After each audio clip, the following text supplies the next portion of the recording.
অনেক দিন হলেও ছাদ বাগানের কোনো ভিডিও কিন্তু তোমাদের সাথে শেয়ার করা হয়নি। মাছের ভিডিও দেখাতে দেখাতে কিন্তু আমার এদিকে ছাদ বাগানের ভিডিও তোমাদের সাথে শেয়ার করছি না। ছাদ বাগানে কিন্তু অনেক আপডেট হয়েছে।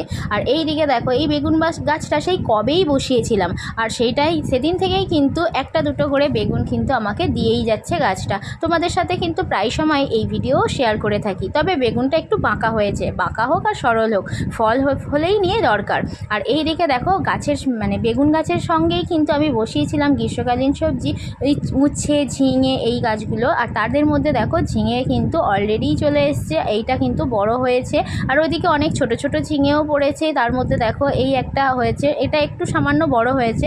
এর সাথেও কিন্তু অনেক ছোট ছোট ঝিঙেও আছে। আবার অনেক ঝিঙে কিন্তু হলুদ হয়ে যাচ্ছে, কারণ সেটা পোকা লাগার কারণে। আর এই ঝিঙে গাছটা কালকে আমি একটু মাটি খুশে দিয়েছিলাম, তার কারণে ঝিঙে গাছটা না একটু নেতিয়ে পড়েছে। আর তোমরা দেখেও বুঝতে পারছো আমি একদম ভর দুপুরবেলা কিন্তু ভিডিও করতে এসেছি।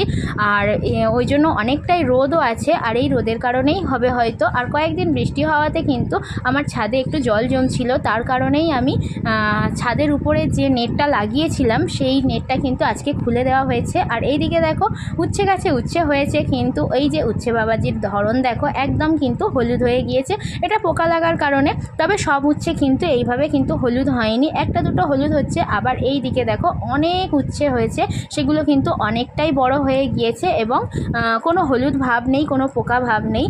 তো যাই হোক, আজকে আমার এই ছাদ বাগানের আপডেট তোমাদের কেমন লাগলো অবশ্যই কিন্তু জানিও। দেখা হচ্ছে নেক্সট ভিডিওতে। তো আজকের জন্য আসি, টাটা, বাই।